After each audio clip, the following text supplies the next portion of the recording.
Good morning, praise the Lord. आप सभी का संडे सर्विस में स्वागत है। आइए हम लोग प्रार्थना में चलते हैं और अपने हृदय को तैयार करते हैं। हे जीवित परमेश्वर, प्यारे परमेश्वर, हम तेरा धन्यवाद करते हैं कि सबको सही सलामत लेकर आए। उसके लिए हम आपको धन्यवाद करते हैं पिता परमेश्वर, आज के समय के लिए, इस सुंदर से समय के लिए जो आपने हमें दिया, उसके लिए धन्यवाद करते हैं पिता परमेश्वर। प्रार्थना करते हैं जो लोग रास्ते में पिता परमेश्वर आ रहे हैं, उनको सही सलामत लेकर आने पाए पिता परमेश्वर। प्रार्थना करते हैं पिता परमेश्वर, आज की वर्षिप के लिए पिता परमेश्वर अद्भुत होने पाए और दिल से आराधना होने पाए पिता परमेश्वर। हम प्रार्थना करते हैं कि जो भी आज का मैसेज है पिता परमेश्वर, आपकी ओर से हो पिता परमेश्वर, अभिषेक मैसेज हो पिता परमेश्वर।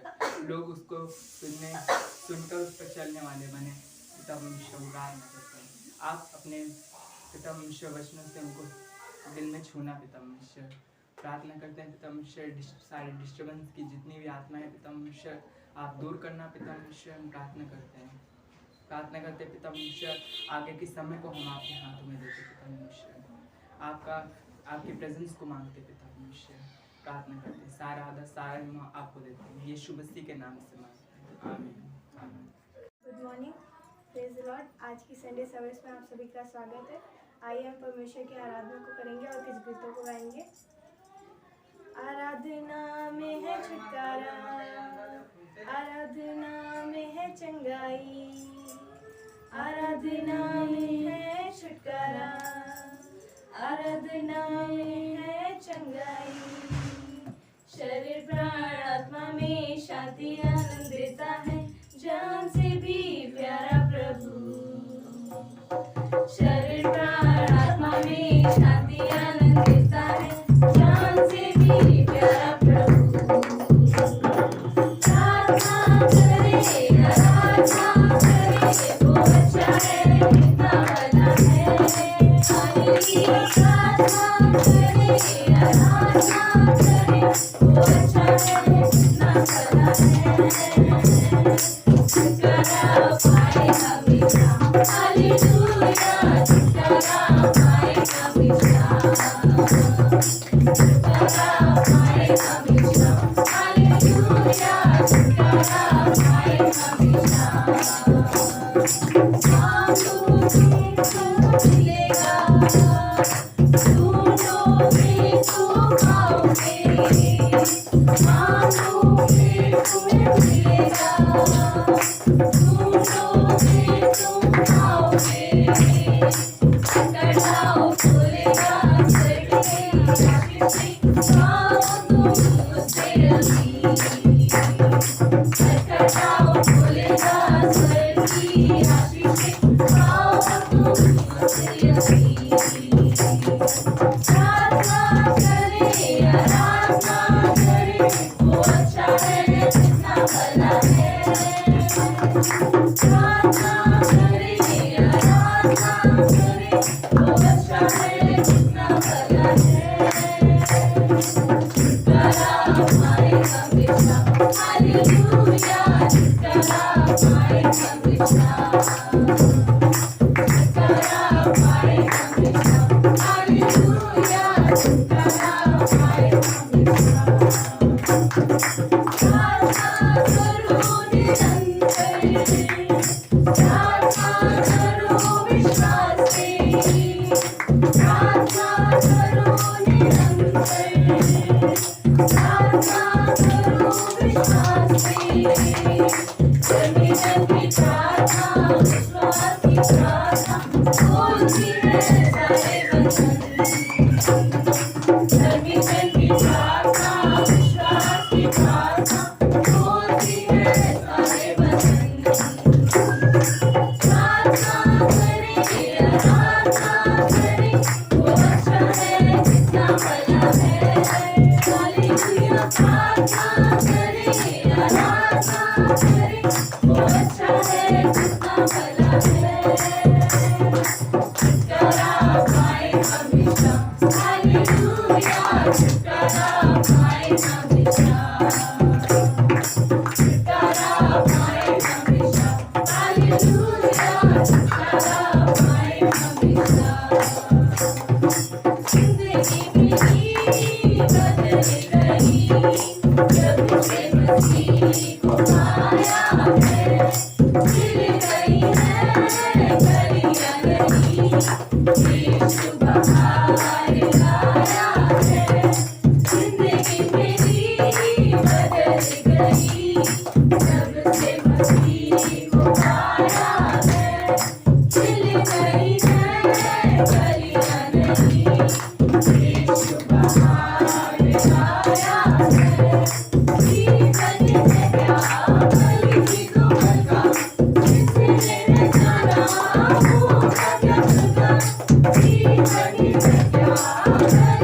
धन्यवाद देते परमेश्वर। आप अपने लोगों के जीवन में हर एक समय में प्रभु आनंद का समय लेके आते हो प्रभु यीशु। जो भी शांति, जो भी आनंद, जो भी करुणा परमेश्वर आपकी ओर से आती है वो भली है प्रभु, और वो सदा के लिए स्थिर है। आप कष्टों को निकाल कर परमेश्वर आनंद भरते हो अपने लोगों के जीवन में प्रभु यीशु। इस समय हम आपकी ओर ताकते हैं, सिर्फ इस समय नहीं परमेश्वर, हम हमेशा आपकी ओर देखते हो क्योंकि आप हमें संभालते हो, आप हमारी सहायता मदद करते हो, आप हमें प्रभु अपने में मजबूत करते हो। धन्यवाद परमेश्वर, आपकी महिमा हो। हम आपकी ओर देखते हैं, आप हमें अपने साथ लेके चलो, हम आपके साथ चल सके परमेश्वर, क्योंकि आप शांति के परमेश्वर, आप मुक्तिदाता हो परमेश्वर, आप हमारे बचाने वाले परमेश्वर। धन्यवाद देते प्रभु यीशु, धन्यवाद देते परमेश्वर, करुणा निदान परमेश्वर, धन्यवाद देते। ये देह आपके प्रभु यीशु, और हम आपकी ओर अपने आँखों को उठाते हैं, अपने हृदय को लगाते हैं, क्योंकि आप वहीं से हमारे लिए छुटकारा है, कहीं और नहीं परमेश्वर। धन्यवाद प्रभु यीशु, आपकी प्रेजेंस के लिए धन्यवाद प्रभु यीशु।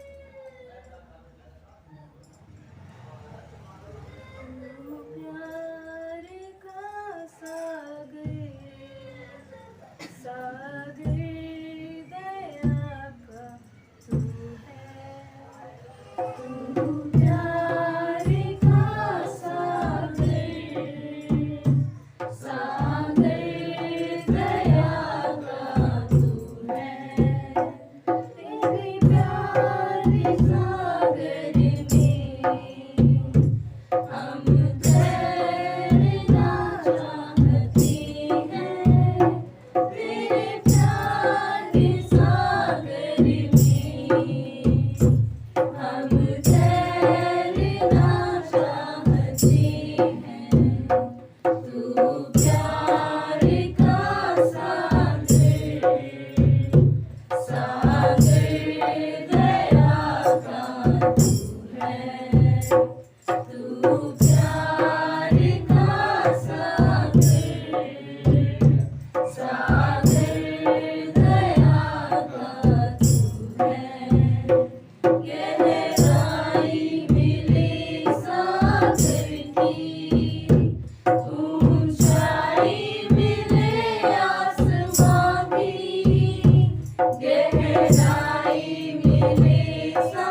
करुणा निधान परमेश्वर, हम सबको संभालने वाले परमेश्वर, धन्यवाद है प्रभु। आपकी दया बड़ी है, आपकी करुणा बड़ी है परमेश्वर। प्रभु यीशु, जब हम कष्ट में हैं, तकलीफ में हैं, जब कोई नहीं सुनता तो आप सुनते हो परमेश्वर, आप संभालते हो, आप सहायता मदद करते हो प्रभु। जब हम पुकारते हैं तो आप हमारे पास दौड़े चले। धन्यवाद प्रभु यीशु, आप अपने लोगों का सहारा, आप हमारा सहारा हो परमेश्वर। धन्यवाद प्रभु यीशु, आपकी महिमा हो। धन्यवाद।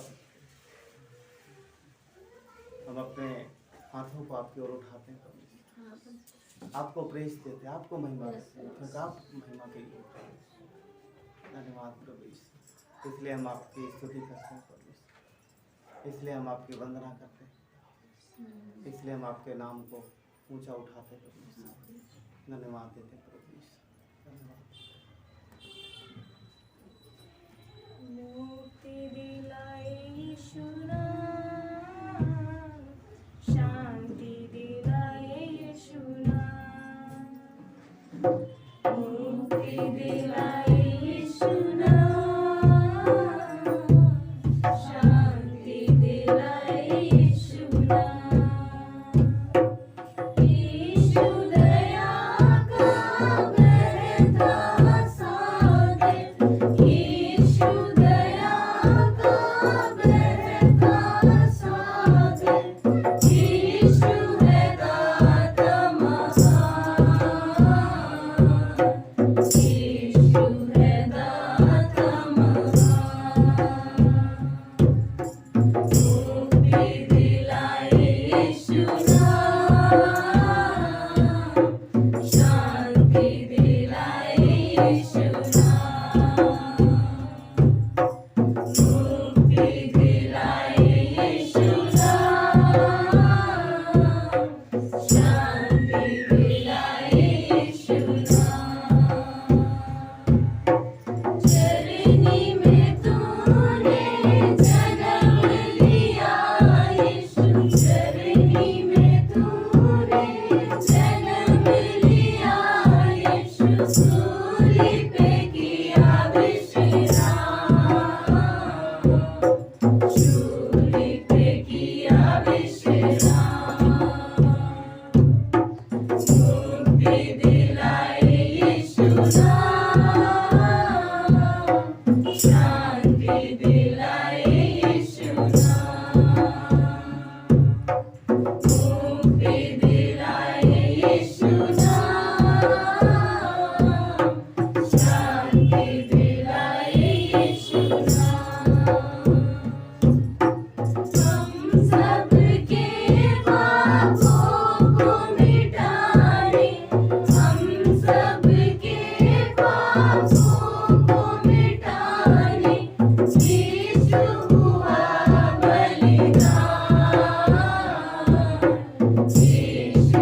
धन्यवाद परमेश्वर, आपका नाम सब नामों में श्रेष्ठ है।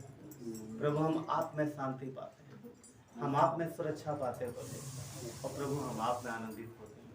हमें मिलता है छुटकारा हर एक कष्ट से प्रभु, आप में भी हम आप में विश्राम पाते हैं। धन्यवाद देते हैं प्रभु, धन्यवाद देते हैं। आगे के समय को आपके हाथों में सौंपते हैं। सारा आदर गौरव महिमा आपको प्रार्थना उद्धारकर्ता परमेश्वर पुत्र मसीह यीशु नासरी के नाम से, आमीन।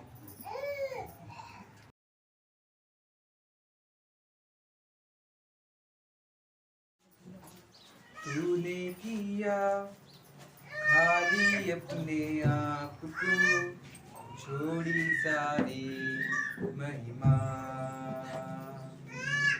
होकर खुदा किया शून्य अपने आप को, बना मनुष्य समान।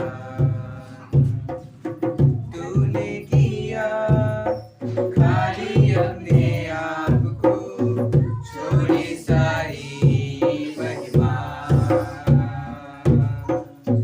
होकर खुदा किया शून्य अपने आप को, बना मनुष्य समान, बन गया दास समान।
विषय में बात करने जा रहे हैं वो है कि संसार की सबसे छोटी परंतु सबसे बड़ी कष्टदायक।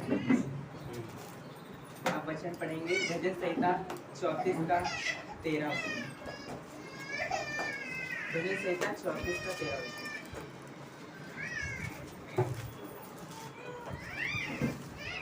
यहाँ पर लिखा है, अपनी जीभ को बुराई से रोक रख और अपने मुंह की चौकसी कर कि उससे छल की बातें ना निकले, छल की बात ना निकले। और भजन संहिता 141 इसका 3 और 4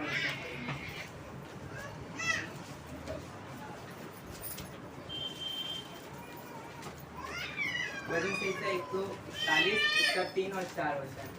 यहाँ पर लिखा है, हे यहोवा मेरे मुंह पर पहरा बैठा, मेरे होठों की द्वार की रखवाली कर। मेरा मन किसी बुरी बात की ओर ना फिरने ना दे। मैं अनर्थकारी पुरुषों के संग दुष्ट कामों में न लगूं और मैं उनके स्वादिष्ट भोजन वस्तुओं में से कुछ ना खाऊं। यहाँ पर एक जगह दाऊद 34 के 13 में वो हम लोगों को सिखा रहा है कि अपनी जीभ को बुराई से रोक रख। और एक भजन संहिता 41 में वो परमेश्वर से प्रार्थना कर रहा है हमें अपने जीभ को नियंत्रण में रखना चाहिए, क्योंकि हमारी जीभ नरक की ओर दर्शाती है। यहाँ पर दाऊद प्रार्थना करता है अपनी जीभ के लिए कि मेरे होठों के द्वार पर चौकसी कर। वैसे भी हमें भी अपने परमेश्वर से प्रार्थना करना चाहिए कि हमारी जीभ पर वो लगाम दे। हमारी जीभ दो चीज़ों की ओर ले जाती है, एक विनाश की ओर और दूसरी जीवन की ओर। अगर हम शैतान अब फर्क इतना पड़ता है कि हम किस तरफ जाते हैं। अगर हम शैतान की ओर जाते हैं तो हमें विनाश की ओर ले जाएगा, वो हमें इस जीभ का इस्तेमाल बुरी तरीके से करेगा और इससे बुराइयां ही उत्पन्न होंगी। और अगर हम परमेश्वर को ये जीभ सौंपते हैं, परमेश्वर की ओर जाते हैं, तो वो हमें जीवन की ओर ले जाएगा और इस जीभ से अद्भुत काम करेगा अपने तरीके से। अगर आप याकूब उसका 3 अध्याय में देखेंगे तो वहाँ पर जीभ का एक वर्णन और दिया गया है। याकूब उसका 3 अध्याय, यहाँ पर लिखा है जीभ को वश में करना। उसका 5वां वचन देखेंगे तो लिखा है, वैसे ही जीभ भी एक छोटा सा अंग है और वह बड़ी बड़ी डींगे मारती है। देखो थोड़ी सी आग से कितने बड़े वन में आग लग जाती है। जीभ भी एक आग है। जीभ हमारे अंगों में अधर्म का एक लोक है और सारी देह पर कलंक लगाती है और जीवन गति में आग लगाती है और नरक कुंड की आग से जलती रहती है। 2 नरक हैं, एक नरक है जो वास्तव में नरक है और दूसरा नरक है जो आपके शरीर में है, एक छोटा सा अंग है, वो है जीभ। बस इसका फ़र्क ये है कि इसको इस्तेमाल किस तरीके करना है। अगर हम इसको शैतान को सौंपते हैं तो ये शैतान बुरा ही उत्पन्न करेगा और परमेश्वर को देते हैं तो ये अपने तरीके से इस्तेमाल करेगा। परमेश्वर को अपनी जीभ दें और अपना मन प्रतिदिन और उससे मांगे कि वह आपको दूसरों के लिए एक आशीष का कारण ठहराए। हाँ, सबसे छोटा परंतु सबसे बड़ा कष्टदायक पूरे विश्व में ये जीभ है, परंतु हमें इसे कष्टदायक की आवश्यकता नहीं समझना चाहिए, क्योंकि हम अगर परमेश्वर को ये जीभ देंगे तो परमेश्वर अपनी तरीके से इस जीभ का प्रयोग करेगा और लोगों को जीवन बचाएगा। और जीभ एक छोटा सा अंग है, परंतु इसके पास महान शक्ति है। अगर आप परमेश्वर को दें तो ये अपने तरीके से इस्तेमाल करेगा और आपको भी बढ़ाएगा। आमीन।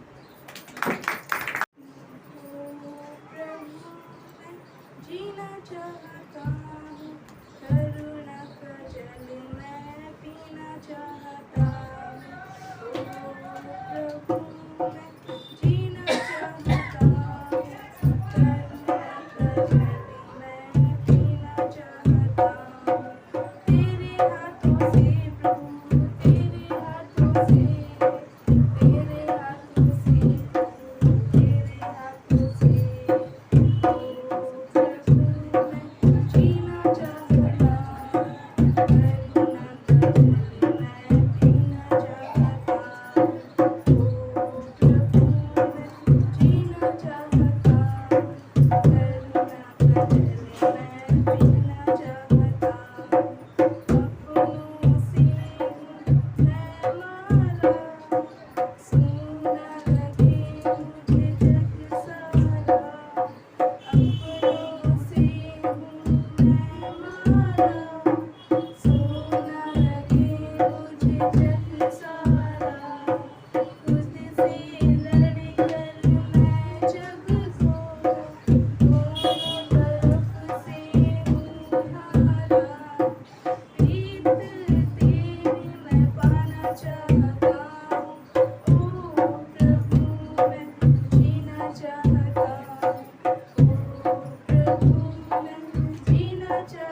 जीना चाहता हूँ, आखिरी है सांसें अब, प्राण जाए न जाने कब, आखिरी है सांसें अब, प्राण जाए न जाने कब, आईना है दर्द टूटा मेरा, बिखरे हुए हैं टुकड़े सब, दिल अपना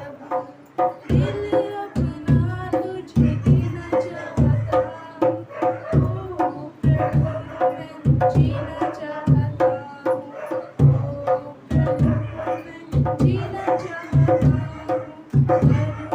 मैं जीना चाहता, करुणा बदल मैं जीना चाहता, ओ प्रभु मैं जीना चाहता, करुणा बदल मैं जीना चाहता। प्रेतोकाम का तीसरा अध्याय, ठीक है। प्रेतोकाम का तीसरा अध्याय, उसमें पढ़ेंगे। जिस विषय में बात करें वो है स्पिरिचुअल हैंडीकैप, आत्मिक विकलांगता ना।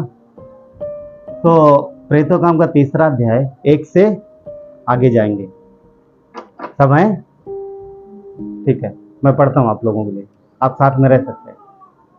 पहला वचन 1, तीसरा अध्याय पहला वचन लिखा है, पतरस और यूहन्ना तीसरे पहर प्रार्थना के समय मंदिर में जा रहे थे।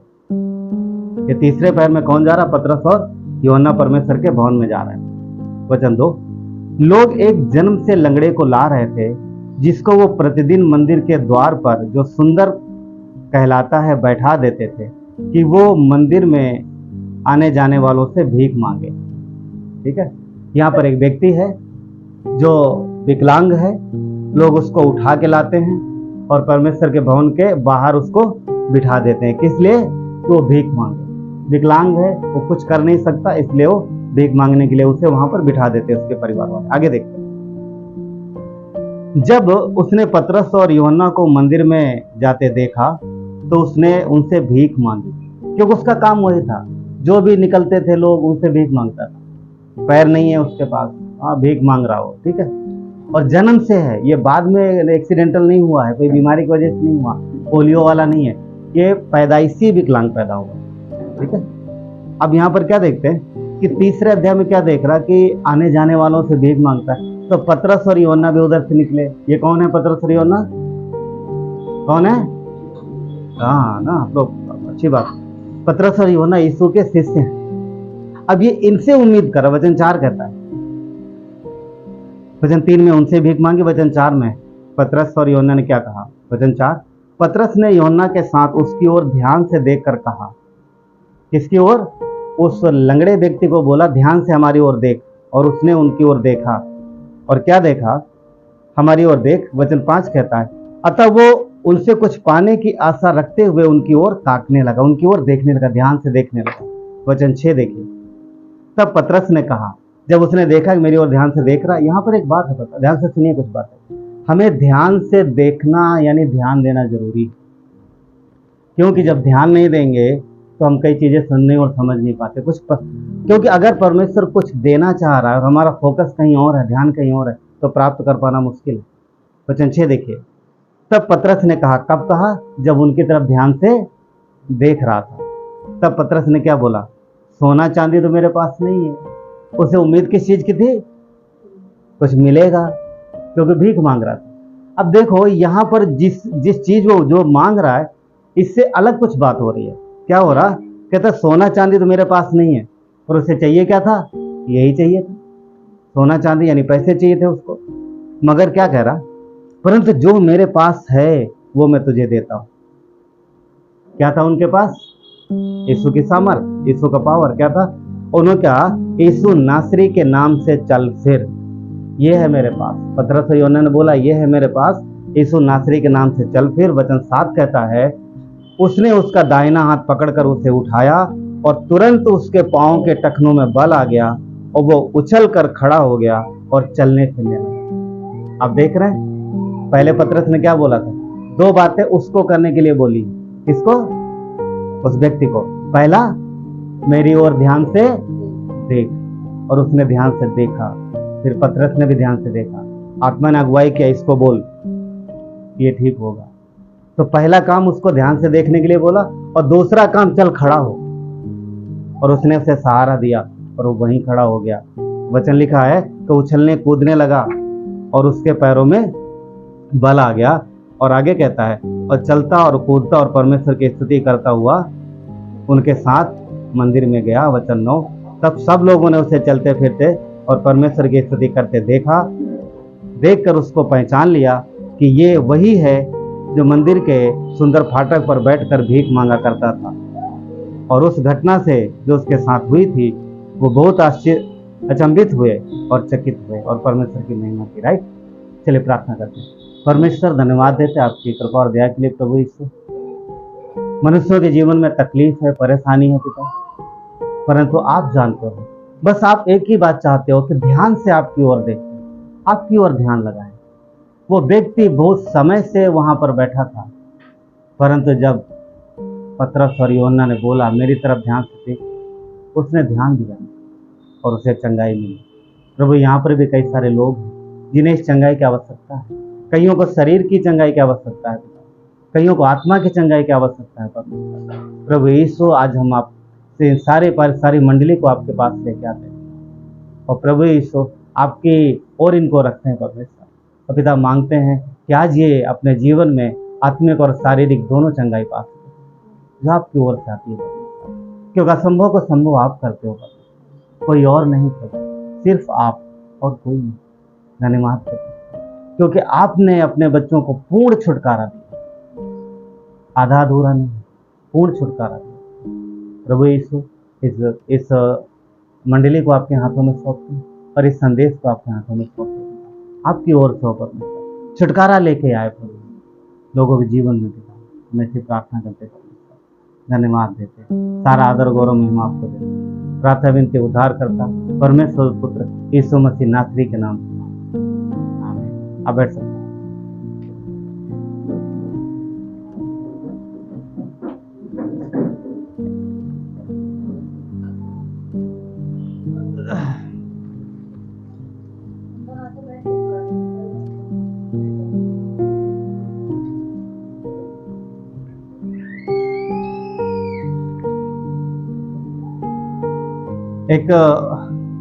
एक परिवार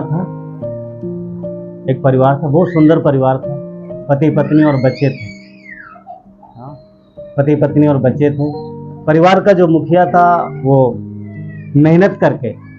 कड़ी मेहनत करके अपने परिवार को पालता था। गांव में वो लोग रहते थे, और वो जो घर का मुखिया था, जो पति था, वो घर से हर दिन प्रतिदिन वो शहर में जाता था काम करने के लिए, मेहनत मजदूरी करता था, पर डे जाता था, सुबह जाता था, शाम को घर आ जाता था। और परिवार में सब कुछ अच्छा था, सब अच्छे से चल रहा था। और एक दिन कुछ घटना घटित हुई। वो ज़्यादातर मजदूर लोग देखते हैं कि सस्ते वाहन का इस्तेमाल, मतलब किराया कम से कम लगे ऐसे वाहन का इस्तेमाल करते हैं, ऐसी सवारी का इस्तेमाल करते हैं। तो इन्होंने ट्रक लिया, और ट्रक में रेत भरी हुई थी, बालू, और वो ट्रक इधर से जा रहा था कानपुर साइड से। और हुआ क्या, एक एक्सीडेंट, काफ़ी पहले घटना है, एक एक्सीडेंट हुआ, और उसमें कई सारे लोग बैठे थे उस ट्रक में। ऊपर रेत भरी हुई थी, रेत के ऊपर लोग बैठे थे, मजदूर लोग बैठे थे। तो सामने से आ रही किसी गाड़ी से एक्सीडेंट हुआ, काफ़ी भयानक एक्सीडेंट हुआ, और उसमें उस इंसान के पैर कट गए।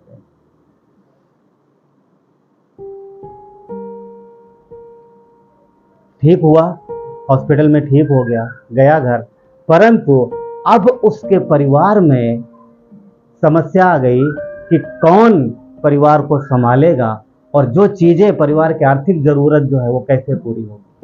क्यों?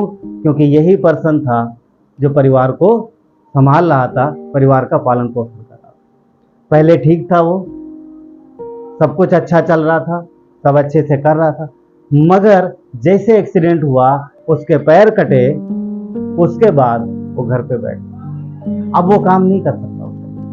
क्यों? क्योंकि पैर नहीं है, विकलांग होता है, पैर नहीं है। शरीर का हर एक हिस्सा होना बहुत जरूरी है, नहीं तो क्या हो जाता है कि इंसान विकलांग हो जाता है और वो उस तरीके से काम नहीं कर पाएगा जिस तरीके से पहले वो करता था। अब ये परिवार तकलीफ में आ गया क्योंकि जो परिवार का मुखिया था उसने अपने पैरों को गंवा दिया। अब वो दुखी है, तकलीफ है, अब वो उसके जीवन पर वो कर क्या सकता है? कुछ नहीं कर सकता। शारीरिक विकलांगता जो है वो हमारे रोजमर्रा के कामों में बाधा डालती है और वो व्यक्ति जो तकलीफ में है, जो इस शारीरिक विकलांगता से गुजर रहा है, वो आम व्यक्तियों के जैसा जीवन नहीं जी सकता और उसको हमेशा तकलीफ रहेगी, हमेशा दिक्कत रहेगी, हमेशा दिक्कत रहेगी। क्यों? क्योंकि उसका शरीर का हिस्सा नहीं है उसके पास।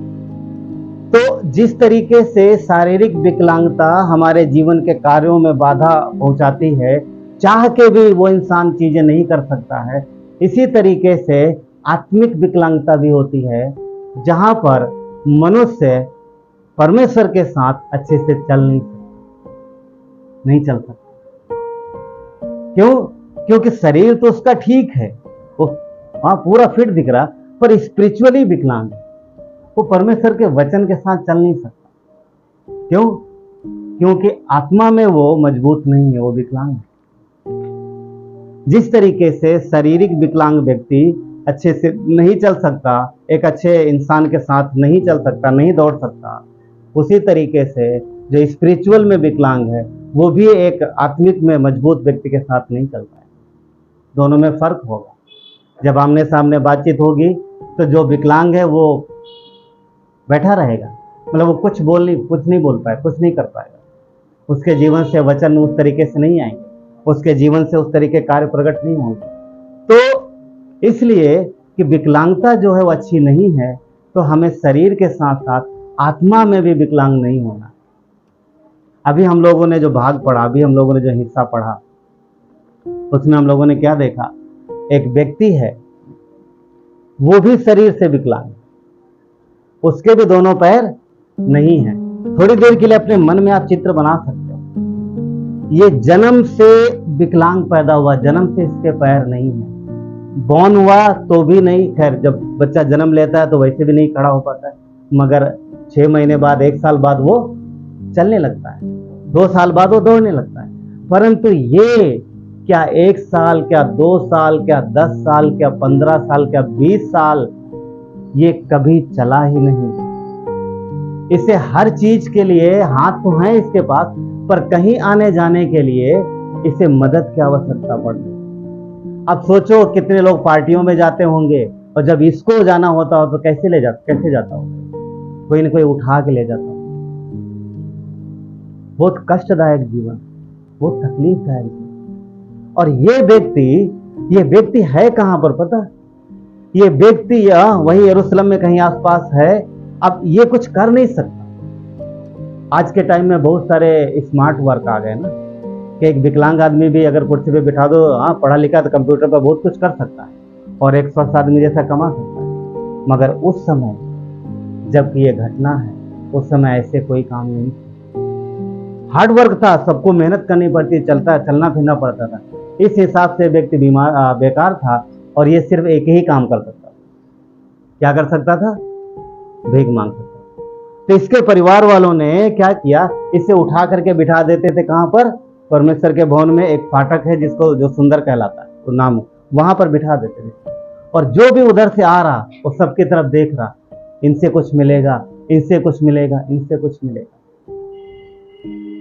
क्या लग रहा है आपको? पता है? सुनिए ध्यान से। ये इंसानों की ओर देख रहा कि इनसे कुछ मिलेगा, इनसे कुछ मिलेगा, इनसे कुछ मिलेगा। ये है उसकी विकलांगता की मजबूरी, जो मनुष्य को ओर देख रहा है। एक शारीरिक विकलांग व्यक्ति लोगों से भीख मांग रहा है, लोगों से उम्मीद रख रहा है। एक आत्मिक विकलांग व्यक्ति भी लोगों से उम्मीद रखता है, वो परमेश्वर से उम्मीद नहीं रखता। अगर आत्मिक में विकलांग है, आप परमेश्वर के साथ अच्छा रिलेशन नहीं है, तो आप लोगों पर उम्मीद रखेंगे, परमेश्वर पर उम्मीद नहीं रखेंगे। क्यों? क्योंकि अगर वो मजबूत है, अगर वो शरीर आत्मिक में मजबूत है, परमेश्वर के साथ चल रहा है, उसकी फिलोसफी अच्छी है, तो वो जानता है कि उसका परमेश्वर सदैव उसके साथ है और हमेशा उसकी मदद करेगा, चाहे कोई भी तकलीफ क्यों हो। क्यों? वचन क्या कहता है? श्रापित है वो जो मनुष्य पर भरोसा रखता है। विश्वासी होने के नाते यदि आप विश्वासी हैं तो आप अपने आप को इस हिसाब का बनाइए कि मनुष्य नहीं परंतु परमेश्वर मदद करेगा। क्यों? क्योंकि आप उसके संतान हैं। क्यों मदद करेगा? सवाल पैदा होता, क्यों वो मदद करेगा आपकी? क्यों? क्योंकि आप उसकी संतान हैं। पिता अपने बच्चों की मदद अवश्य करता है। ये व्यक्ति विकलांग है, इसकी समस्या है, इसके हृदय में इच्छा है, ये क्या देखता है पता? ये है कहाँ? आप सोच के देखो, आप इमेजिन करके देखो, ये परमेश्वर के भवन के बाहर है। कहां पर है? परमेश्वर के भवन के बाहर। और परमेश्वर के भवन के बाहर ये क्या कर रहा है? भीख मांग रहा है। यहां पर एक बात है, परमेश्वर के भवन के जो अंदर हैं वो आराधना कर रहे हैं, जो वर्शिप कर रहे हैं, प्रेज कर रहे हैं और परमेश्वर के सामर्थ्य को अपने जीवन में पा रहे हैं। जो बाहर है वो भीख मांग रहा है। पॉइंट क्या है? हमें भी अंदर होना चाहिए, ना कि बाहर। जो भवन से बाहर हैं वो लोगों की तरफ उम्मीद लगाएंगे, पर जो भवन के अंदर हैं वो परमेश्वर से उम्मीद लगाएंगे। आप समझ पा रहे हैं? हम और आप कहाँ है वो ध्यान देने की जरूरत है। क्या हम भवन के अंदर हैं या हम भवन के बाहर हैं? क्या हम सिर्फ शरीर में भवन के अंदर हैं या आत्मा में भी भवन के अंदर? क्या हम परमेश्वर की ओर सुन पा रहे हैं वाकई में? क्या हम शरीर में स्वस्थ हैं, परमेश्वर की महिमा कर रहे हैं, पर क्या आत्मा में भी स्वस्थ है? वो मुख्य बात। ये व्यक्ति कहां पर है? परमेश्वर के भवन के बाहर है। ये परमेश्वर के भवन के बाहर है।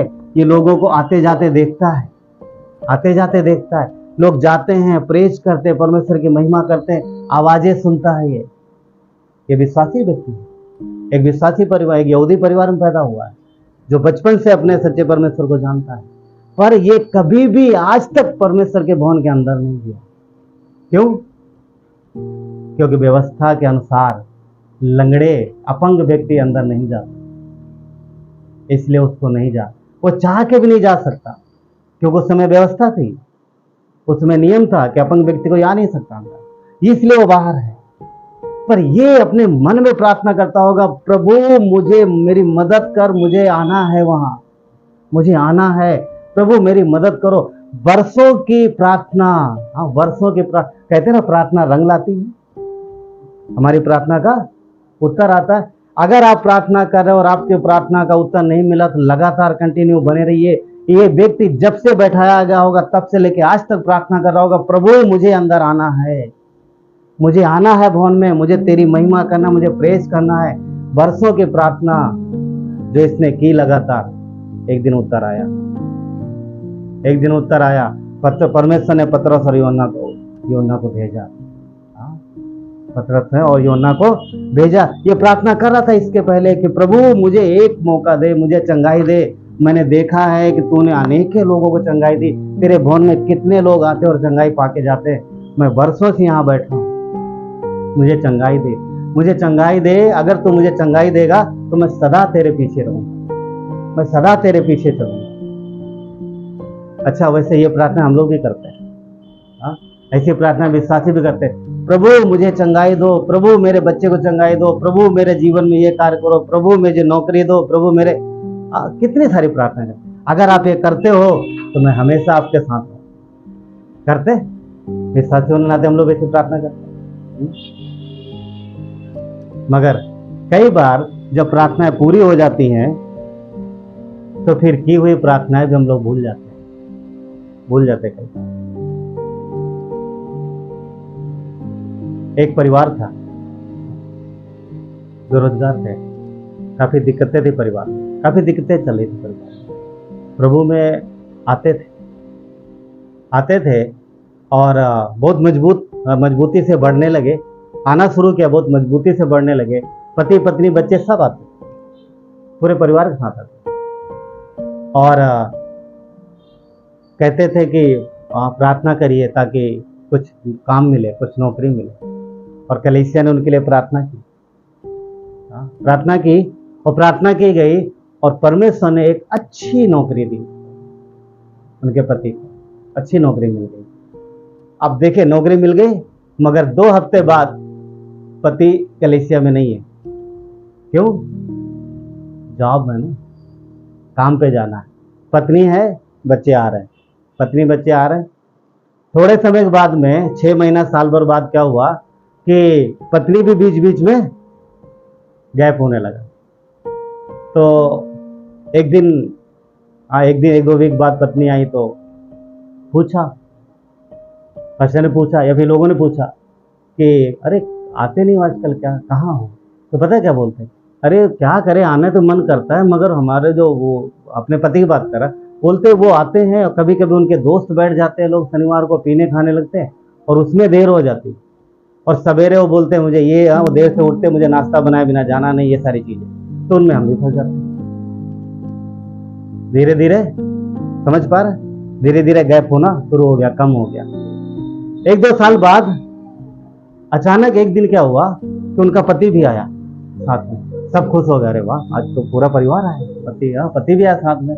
मगर पति का आना उस तरीके का नहीं था जैसा पहले आता था। इस बार आए तो थोड़ा सा तकलीफ में थे और पूछा गया उनसे, पूछा कि क्या दिक्कत हुई। तो पत्नी ने क्या बताया, ये 2.5 साल से लगातार पी रहे हैं, हाँ अब इनको तकलीफ हुई है, डॉक्टर ने बोला लीवर में समस्या है। आप समझ पा रहे बात को, अब लीवर में समस्या है तो इसलिए अब काम पे नहीं जा पा रहे हैं, काम पे नहीं जा पा रहे इसलिए प्रभु के पास। समझ में आ रहा, कुछ समझ में आ रहा? काम पे नहीं जा पा रहे इसलिए आए, पहले काम नहीं था इसलिए आ रहे, अब काम पे नहीं जा पा रहे इसलिए आए हैं, ताकि परमेश्वर।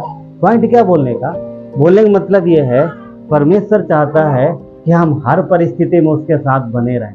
खैर उन्हें चंगाई मिली, परमेश्वर ने चंगाई दी, पर इसके बाद वो परिवार समझ गया तो फिर दोबारा उन्होंने वो गलती नहीं की।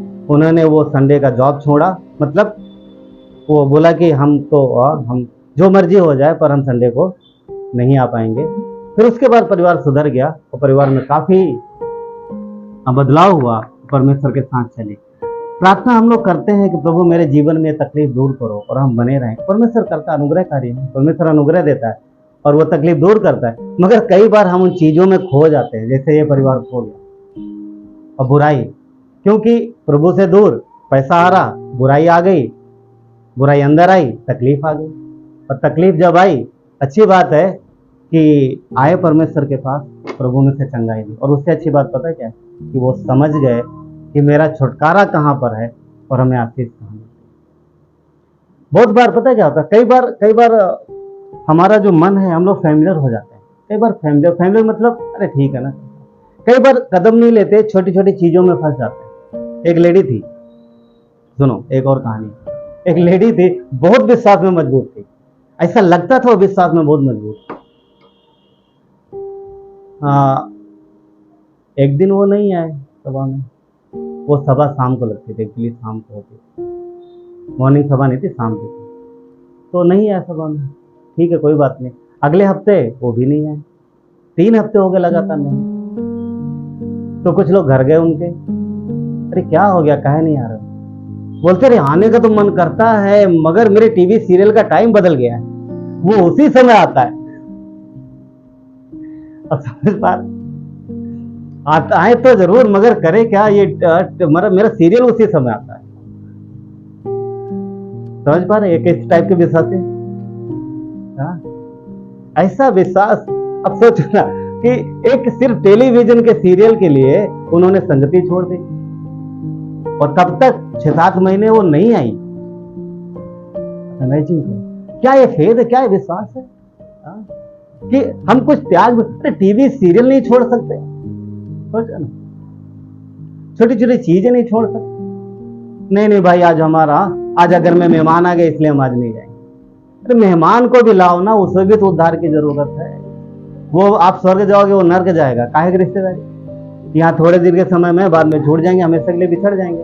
वो नर्क में, आप स्वर्ग में। उधर से आप देखोगे उसको, याद है लाजर जो मर गया था, गरीब लाजर, हाँ वो कहाँ था, अब्राहम के गोद में, और उसका जिसके घर में वो खाता था जूठन, वो कहाँ था, नरक में। वो उधर से चिल्ला रहा है, प्रभु लाजर को भेज दे, मेरे मुंह में एक बूंद पानी डाले। तो बाद में वो रिश्तेदार उधर से चिल्लाएगा, अरे वो तू वहां कैसे पहुंच गया, तू तो मेरा इतना अच्छा रिश्तेदार था, तू मेरा इतना अच्छा दोस्त, तू उधर कैसे पहुंच गया, हमको क्यों नहीं लेकर? नहीं, जब तुम आते तो हम खुद ही नहीं जाते, तो तुमको कैसे ले जाए, है ना? होता क्या? मगर पता, आत्मिक में मजबूत बनी जरूरी है। अगर हम आत्मिक में मजबूत नहीं बने तो बहुत कुछ खो देंगे, बहुत कुछ खो देंगे। ये व्यक्ति कभी भी परमेश्वर के भवन में नहीं जा पाया। भजन संहिता 84:4 क्या कहता है? क्या ही धन्य है वे जो तेरे भवन में रहते हैं और तेरी स्तुति करते हैं, सदा तेरी स्तुति करते हैं। क्या ही धन्य है वे जो उसके भवन में रहते हैं। हमें परमेश्वर के भवन में रहना, हमें परमेश्वर के भवन में रहना। कुछ भी छूटे छूटने दो, पर भवन में रहना, वहां आशीष है, वहां छुटकारा है। 92 का 13 क्या कहता है? वे यहोवा के भवन में रोपे जाकर, और हम परमेश्वर के भवन में फले और फूलेंगे, उसके आंगनों में फले फूलेंगे। हम उसके भवन में फलते और फूलते हैं, उसके आंगनों में फूलते फलते, बाहर नहीं। जो अंदर है जो वर्शिप करेगा, जो बाहर है वो क्या करेगा? आप समझ पा रहे? जो अंदर है वर्शिप कर रहे हैं, जो बाहर है वो भीख मांग रहे हैं। चित्र देख रहे हैं? जो भवन के बाहर है वो भीख मांग रहा है, जो अंदर है वो वर्शिप कर रहा है, वो परमेश्वर। इसलिए हमें और आपको समझना है सारी चीजों। परमेश्वर ने इजरायलियों का इनकार कर दिया कि वादे के देश में नहीं जा पाएंगे। क्यों? क्योंकि उनके काम बुरे थे, उनके काम अच्छे नहीं थे। जो काम हम अपने जीवन से करते हैं वही हमारे विश्वास को प्रकट करते हैं। हमारी चाल ही हमारे विश्वास को प्रकट करती है कि हम करते क्या हैं, रहते कैसे, कैसे हम रहते हैं सभा में और कैसे रहते हैं सभा के बाहर, यानी इस संसार में। हमारे काम ही हमारे विश्वास को प्रकट करते हैं। परमेश्वर ने इजरायलियों को इनकार कर दिया, उनको तो छुड़ा के लाया था। अब सोचो ना, इतनी मिस्र को तबाह कर दिया, अपने लोगों को छुड़ा के लाया, फिर बोलता है मैं इनको लेके नहीं जाऊंगा, इनको सबको यही मार। क्यों? क्या मारने लाया था? नहीं, वो ले जाने लाया था। पर उन्होंने परमेश्वर के विरुद्ध काम किया, जो उसकी इच्छा थी उसके अनुसार नहीं किया, उसके विरुद्ध किया। तो परमेश्वर का अनुग्रह ये है कि उनके बच्चों को लेके गया, पीढ़ी को लेके गया। वो परमेश्वर। भजन संहिता 94 का 2 कहता है, जिसने कान दिए क्या वो आप नहीं सुनता, और जिसने आंखें दी क्या वो आप नहीं देखता। हम और आप जो भी करते हैं, जो भी आप करते हैं कलीसिया में, कलीसिया के लिए, जो परमेश्वर के लिए करते हैं वो, और जो कलीसिया के बाहर करते हैं वो, सब कुछ वो देखता है। कुछ भी उसकी आंखों से छुपा नहीं है। वो धरती पर, धरती के अंदर, धरती के ऊपर आप जो कर रहे हो, वो जो आपके मन में है, वो जो आप करने वाले हो, सब कुछ जानता है, एवरीथिंग जानता है। क्यों? क्योंकि वो सर्वज्ञानी परमेश्वर, इसलिए उससे कुछ भी छुपा नहीं। इसलिए ये मत सोचिए कभी भी, अरे यहाँ तो परमेश्वर है नहीं, यहाँ तो कोई, यहाँ तो पास्टर भैया नहीं देख रहे। पास्टर भैया नहीं देख रहे ना, सही, तो परमेश्वर तो देख रहा है ना। हाँ, प्रतिफल उसके पास है। ठीक है, सब बहाने परमेश्वर जानता है। ये स्त्री क्या इनका बहाना नहीं? सब सारे बहाने जानता है परमेश्वर, सबको। हाँ, जिसके विषय में बात करें, टीवी सीरियल, क्या परमेश्वर को पता नहीं था? पता, मगर उसने रोका क्यों नहीं? क्योंकि चुनाव दिया उसने हमें और आपको चुनाव दिया। ये चाहती तो सीरियल छोड़ के आ सकती थी, पर इसने चुनाव किया, सीरियल देखेगी, बाद में जाएगी। जब टीवी सीरियल खत्म हो जाएगा तब जाएगी। अच्छा था, वो सीरियल ज़्यादा बड़ा नहीं था, 6-7 महीने में खत्म हो गया। अगर तारक मेहता होता तो, तारक मेहता उल्टा चश्मा होता तो सोचो ना, अभी तक टीवी में होती फिर सारी उम्र निकल जाती, वो सीरियल खत्म नहीं होता, है ना।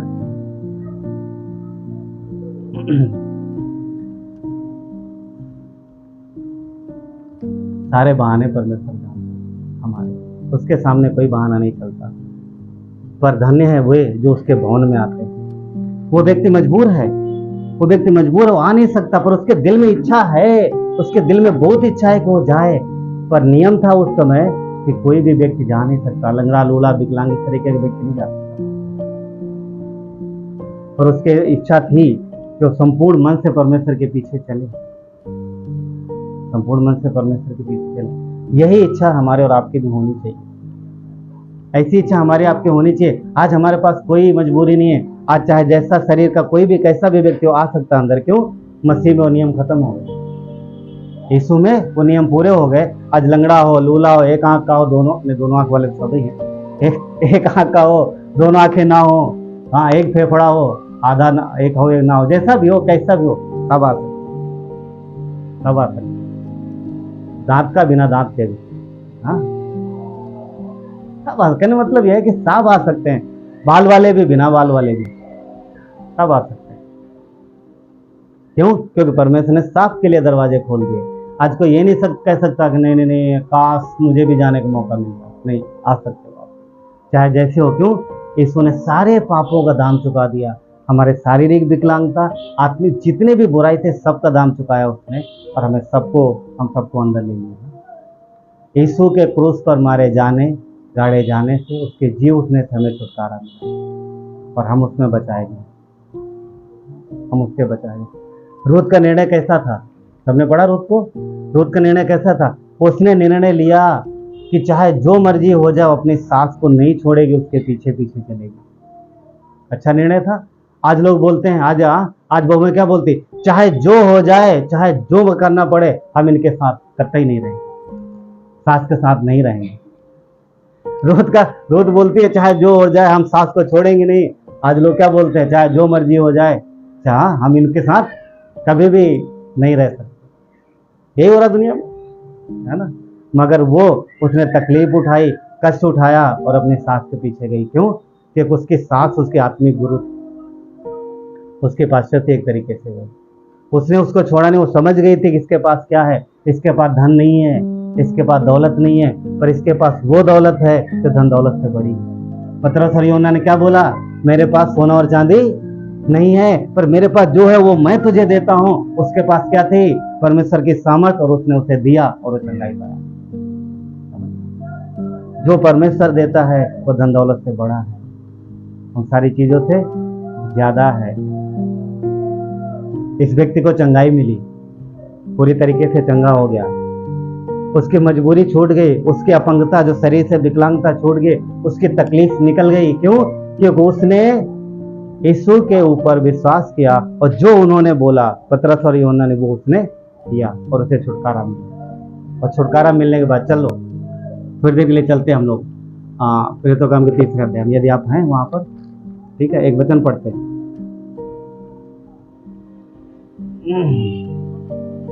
वचन 8-7 से पढ़ते।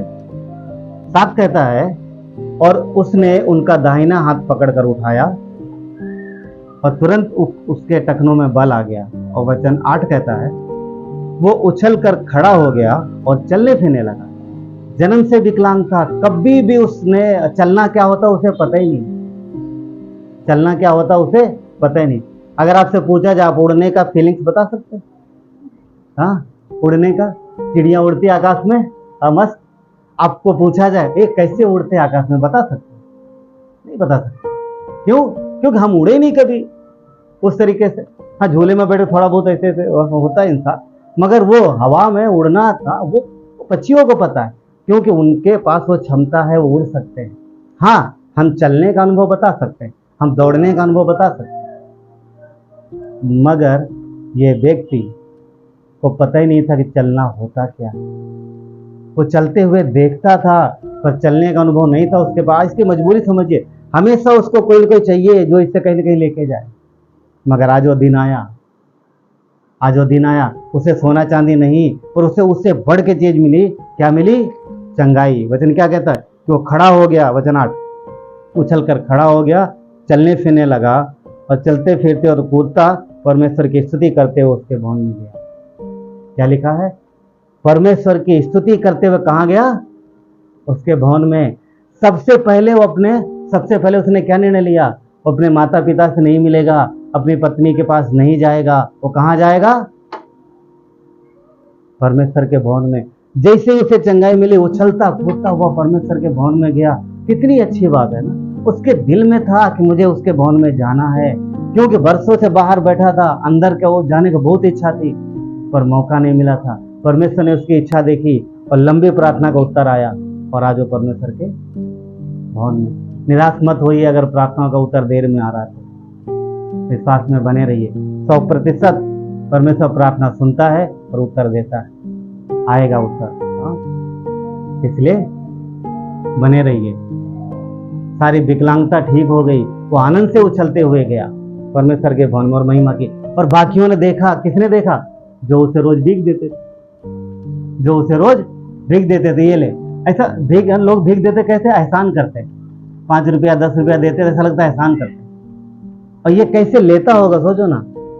इसका दिल, वो भिखारी नहीं था पर मजबूरी थी उसकी, पर जब खड़ा हो गया ना, जब परमेश्वर ने उसे ठीक किया, आनंद से भर गया कि छूट गया उस जिल्लत की जिंदगी। परमेश्वर ने उसे ब्लेस किया, समझ, ब्लेस किया। कि विकलांगता थी उसकी, अब विकलांगता नहीं है। अब कहाँ है वो? परमेश्वर के भवन में। परमेश्वर का धन्यवाद करो कि हम और आप आ सकते हैं, हम आप आ सकते हैं। वो मजबूरी में नहीं जा पा रहा था। हम लोग कई बार मगरूरी में नहीं आते। मजबूरी और मगरूरी समझते? ये व्यक्ति मजबूरी में बाहर था, यहाँ पर कई बार लोग मगरूरी में बाहर रहते। अपने आप ऐसा मस्ती में, अरे छोड़ो ना, छोटी छोटी चीजों में। ये मौका मिल रहा है, परमेश्वर के भवन में संगति करिए। एक दिन मौका नहीं मिलेगा, एक दिन मौका नहीं मिलेगा। आत्मिक विकलांगता ये है कि देखिए, विकलांगता क्या होती? कमजोरी होती, जो इंसान को कमजोर बनाती। वो उस तरीके से काम नहीं कर सकता जिस तरीके से करना चाहिए। एक जानवर है जो बहुत तेज भागता है,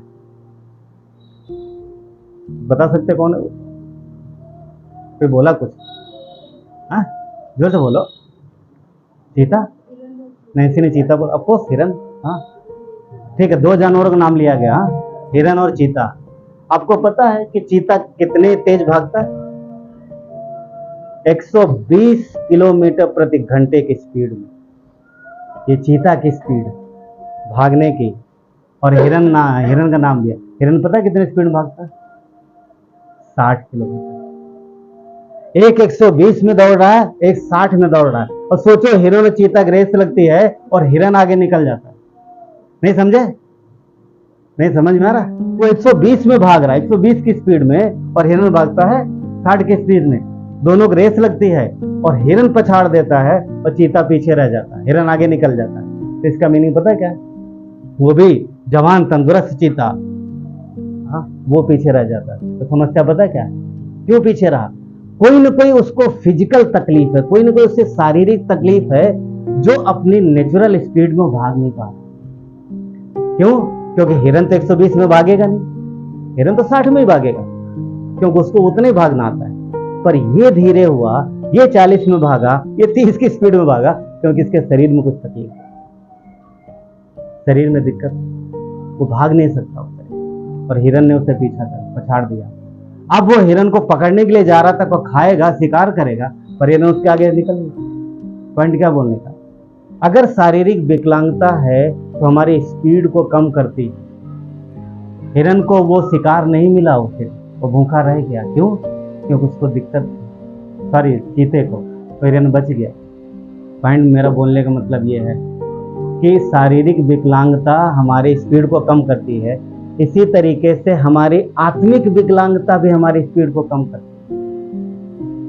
परमेश्वर के साथ फिलोशिप, परमेश्वर के साथ संगति, इन सब चीजों में पीछे रह देती है। क्योंकि जो लक्ष्य, देखिए, चीते का लक्ष्य था कि हिरन को शिकार करना, वो उसको शिकार करेगा, उसका पेट भरेगा, मगर वो नहीं कर पाया कि वो तकलीफ थी, तकलीफ थी। अब देखिए, अगर वो स्वस्थ होता तो हिरन का शिकार कर लेता। सुनिए मेरी बात ध्यान से, ये वाला चीता बीमार हो सकता है, मगर परमेश्वर का वचन कहता है कि शैतान भी गरजते हुए शेर के समान है, वो बीमार नहीं पड़ता। आप समझ पा रहे हैं? वो बीमार नहीं पड़ता। अगर हिरन की स्पीड कम हुई तो बड़ी जल्दी पकड़ में आएगा, समझ रहे? बड़ी जल्दी पकड़ में आएगा। भेड़ों की स्पीड और स्लो होती, तो भेड़ें सुरक्षित क्यों होती? क्योंकि अपने चरवाहे का अधीन रहती। इसलिए हमारी जो शारीरिक क्षमता है वो ठीक है, हाँ, शारीरिक में भी परमेश्वर में स्वस्थ करता है, मगर आत्मिक में मजबूत रहने की कोशिश करिए। तो हल क्या है? हल क्या है? हल पता क्या है? हल है कदम, स्टेप लेना। परमेश्वर में स्टेप लो, छोटे छोटे कदम लो कि मुझे एवरी डे, उदाहरण तौर पे फॉर एग्जाम्पल, मुझे एवरी डे 2 अध्याय पढ़ना ही पड़ना, मुझे आधे घंटे परमेश्वर के साथ बैठना ही है, प्रार्थना करना है, मुझे एवरी वीक संगति में जाना है, चाहे जो मर्जी हो। ये कदम है, स्टेप है। क्योंकि जब तक हम त्यागना नहीं सीखेंगे तब तक ग्रहण करना कैसे? जब तक हम कुछ त्यागेंगे नहीं तब तक पाएंगे कैसे? तो ये छोटे छोटे कदम लेना जरूरी है, जो हमारे जीवन में क्या लाते हैं? महत्वपूर्ण बदलाव लेके आते हैं। अगर उस व्यक्ति ने, लास्ट में क्लोजिंग में, अगर उस व्यक्ति को 2 काम दिए गए थे, 2 काम दिए गए थे ना। नंबर 1, मेरी तरफ ध्यान से, और उसने ध्यान से देखा। और जब पतरस और यूहन्ना ने देखा, वो ध्यान से देख रहा, बड़े ध्यान से सुन रहा, तो फिर क्योंकि जो ध्यान से सुन रहा है वही सुनेगा, वही समझेगा और वही स्टेप लेगा। अब सोचो, मैसेज हो रहा है, कोई इधर देख रहा, एक आदमी, सबकी बात नहीं कर रहा हूं, एक बंदा इधर देख रहा है, फिर इधर मोबाइल में देख रहा, फिर उधर देख रहा, फिर इधर देख रहा, वो 40 मिनट के संदेश में क्या सुने, समझे क्या समझे? और बाद में मुझसे पूछो, भैया समझ में? हाँ सब समझ में। अच्छा बताओ कुछ, मैसेज बढ़िया था? हाँ अच्छा था। कैसा था? क्या अच्छा था? जवाब नहीं आएगा। क्यों? क्योंकि बोल तो दिया सब अच्छा था, पर अंदर गया नहीं ना, ध्यान से सुना नहीं। तो मुख्य बात है ये, उसने ध्यान से सुना और अगला स्टेप क्या था? चल खड़ा हो, सामर्थ्य आई। ध्यान से सुनो जो परमेश्वर बोल रहा है और वो करो जो कह रहा है। उसको बोला गया चल उठ, खाली सहारा दिया, पर उसने कोशिश की। पतरस और यूहन्ना ने उसे टांगा नहीं, टांग के तो उसके घर के लोग लाते थे उठा के। इन्होंने उसे सहारा दिया, उसने कोशिश किया पैर सीधा करने की, तो वहां ताकत आई। कई बार हम लोग वो भी कोशिश नहीं करते, प्रभु आप बस उठा के पहुंचा दो वहां पर।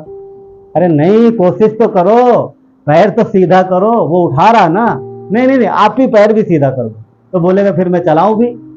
तो जो हमें दिया गया वो हमें करना, इसलिए परमेश्वर सारी चीजें करता है। तो शारीरिक विकलांगता हमारे इस जीवन में तकलीफ लाती है और आत्मिक विकलांगता दोनों जीवन में तकलीफ लाती है। चलिए प्रार्थना करते हैं। प्यारे परमेश्वर, धन्यवाद देते हैं आपकी कृपा और दया के लिए प्रभु, आपकी महिमा हो। धन्यवाद परमेश्वर कि प्रभु हम बाहर नहीं हैं, हम आज भवन के अंदर हैं प्रभु। हम शरीर में चाहे विकलांग हो, चाहे शरीर में कोई कष्ट हो, चाहे तकलीफ हो, हम बाहर नहीं हैं। आपने हमें अंदर बुला लिया, और जब अंदर बुला लिया है तो प्रभु आपका सामर्थ्य हम सबके जीवन में आता है। धन्यवाद देते हैं परमेश्वर। यहाँ पर कई सारे लोग हैं प्रभु, आप जिनसे प्यार करते हो परमेश्वर। प्रभु आप चाहते हो कि लोग शारीरिक तकलीफों से छूट जाएं, परंतु आप ये भी चाहते हो कि लोग आत्मिक तकलीफों से, क्योंकि शारीरिक तकलीफ से ज्यादा जरूरी है आत्मिक तकलीफ से छूटना, जो शरीर की बीमार होने की वजह है, शरीर की तकलीफ की वजह है। आप उसके लिए आए पिता, धन्यवाद देते हैं परमेश्वर। यहाँ पर भी कई सारे लोग हैं प्रभु जिनको शरीर में तकलीफ है। प्रभु यीशु आपके नाम से मांगते हैं इनकी सारी तकलीफें दूर हों। और प्रभु आपके नाम से हम ये भी मांगते हैं परमेश्वर कि आत्मा की तकलीफ से दूर होने का, तो वो आत्मिक विकलांगता भी प्रभु दूर, आत्मिक कमजोरी भी दूर हो, तो आपके साथ मजबूती से करें, हमें से प्रार्थना करते हैं। धन्यवाद देते क्यों? क्योंकि आपने क्रूस पर दाम चुकाया, आपने पूरा दाम चुका दिया प्रभु। आप मरे हो अपने लोगों के लिए परमेश्वर। धन्यवाद देते हैं, अब तीसरे दिन जी उठे, आप जीवित परमेश्वर, आपकी महिमा हो परमेश्वर। धन्यवाद देते हैं, सारा आदर गौरव महिमा आपको देते हैं। यदि आप विश्वास करते हैं यीशु मसीह आपके पापों के लिए मरा है, क्रूस पर उसने आपके पापों के लिए दाम चुकाया, पूरा संपूर्ण दाम चुकाया, और मरे हुए में से तीसरे दिन जी उठा, तो परमेश्वर का वचन इस बात की गवाही देता है कि आपको वो नया जन्म देगा, आप उसकी संतान कहलाएंगे, और आप जब भी धरती छोड़ेंगे आप उसके साथ स्वर्ग में। क्यों? क्योंकि यीशु ने आपको पवित्र किया, अपने लहू के द्वारा धोया। धन्यवाद देते परमेश्वर, आपकी महिमा होती है। धन्यवाद देते, सारा आदर गौरव महिमा आपको देते हुए प्रार्थना विनती उद्धार करता परमेश्वर पुत्र यीशु मसीह नासरी के नाम से, आमीन।